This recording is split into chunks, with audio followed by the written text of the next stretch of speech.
Hey, what's going on? Welcome back with me, Nathan. In this video, I want to show you how to add and configure MCP servers in Codex. To install MCP servers in Codex is very easy. You just need to add the MCP configuration to the config.toml file that Codex uses for configuration. You can add MCP settings to the root config file to make it available globally, or add the project config file to enable it for a specific project. There is the Codex MCP add command that you can use to add MCP without manually editing the config file. Let me show you an example. So let's say we want to install Context7 to let the agent fetch the latest documentation for developer tools. We can copy this command and then open the terminal, paste the command, and then press enter. Now the Context7 MCP is installed globally. We can open the config file using VS Code. Here it is. You can see the entry for Context7 on the file. Now let's go back to the terminal and then run Codex. Trust the project, and when Codex starts, it will load the Context7 MCP, as you can see the message here. If we run the MCP command, we can see that the Context7 MCP is currently active. So let's try it out. I will ask Codex to use Context7 and find how to install the latest version of Tailwind CSS in a Tanstack Start project. Press enter and let Codex process the request. It will use the Context7 MCP to find the documentation for the latest version of Tailwind and then find the specific guide for installing the package in a Tanstack Start project. Okay, here's the response from Codex. First, install the packages and then add Tailwind config to v, create the CSS file to import Tailwind, and then import the CSS file on the root component. Codex also provides the source over here, so that's pretty good. Next, you can also add remote MCP servers to Codex. All you have to do is add the URL option and then provide the endpoint for the MCP server. For example, to install Context7 as a remote MCP server, run the Codex MCP add command, but this time add the URL option followed by the Context7 MCP endpoint. Press enter. The config is now updated, and since Context7 supports OAuth authorization, Codex will open the browser and ask you to authorize it to use Context7 on your behalf. You might be asked to create an account here. I have logged into Context7, so I immediately get this authorize screen. Just click allow and then you can go back to Codex, and now it has access to Context7 through your account.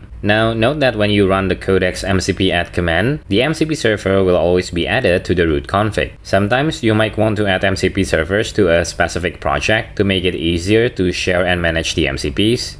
To do so, just take the entry from the root config and then in your project folder, create a .codex folder, then create a config.toml file in that folder. Next, just add the MCP config to this file, save the changes, and Codex will be able to load the same MCP when you run it from the project. Back to the terminal, run Codex again, and this time it loads the Context7 MCP from the project config file. Run the MCP command again, and we can see the Context7 MCP active here.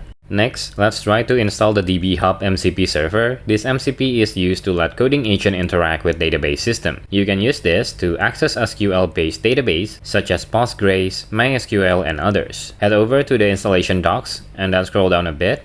And here is the instructions for Codex. Now, if you don't want to install the MCP server globally, you can click the TOML tab and then just copy the configuration here.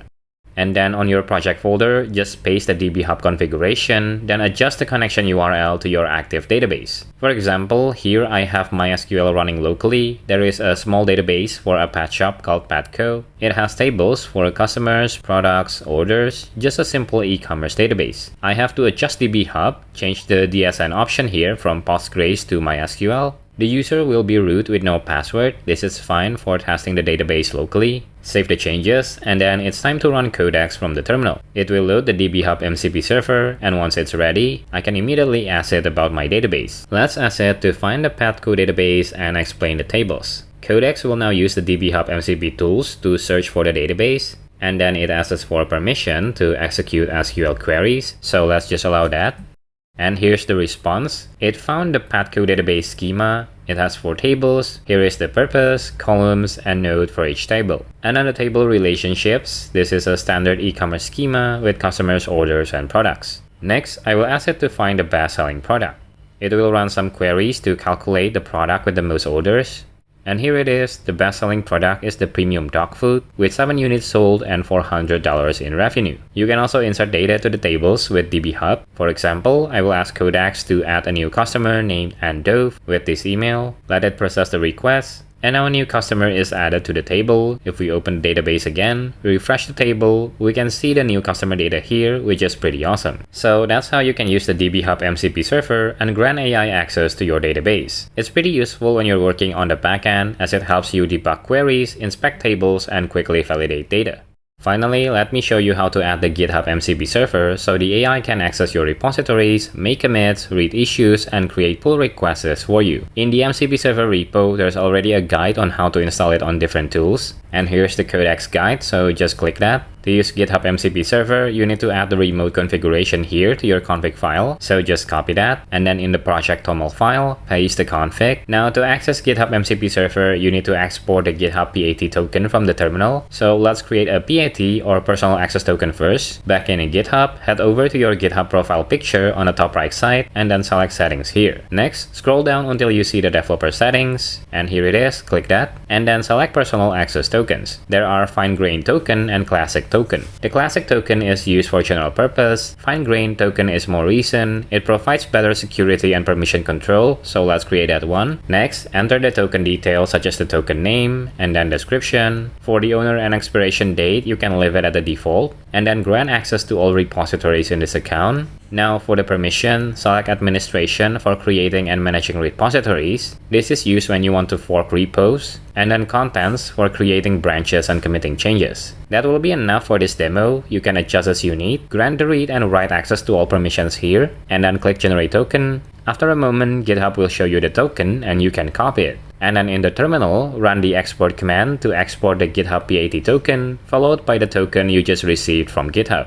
Okay, let's run Codex again. Now the GitHub MCP will be loaded, and I will simply ask Codex to fork the Codex CLI repo to my account. Let it process the request. It will use the GitHub fork repository tool from the MCP to get the job done. And here it is, the fork process is successful. I can open the URL here, and we can see the newly forked repository. So that's how you add the GitHub MCP server to Codex. Now, if you want to remove MCPs, it's pretty simple. You just need to remove the configuration from the toml file as shown here. To verify that the MCPs have been removed, you can run the Codex MCP list command, and when you don't have any active MCPs, it will reply as follows. Also, if you're using the Codex Desktop App, any MCPs you installed from the CLI are also available here. Just open the settings and then go to MCP servers menu. Here you can see the MCP servers I have installed previously. Notice that only Context7 is enabled while DBHub and GitHub are disabled. I think this is because the desktop app can only run MCPs that are installed globally. If we open the project config, here we can see DBHub and GitHub MCPs, and if we open the root config, we can see the Context7 MCP over here. It seems for now, the Codex Desktop App can only use global MCPs. They might update this in the future. If you want to learn more about adding and using MCP in Codex, go ahead and visit the documentation page. I will leave the link in the description below.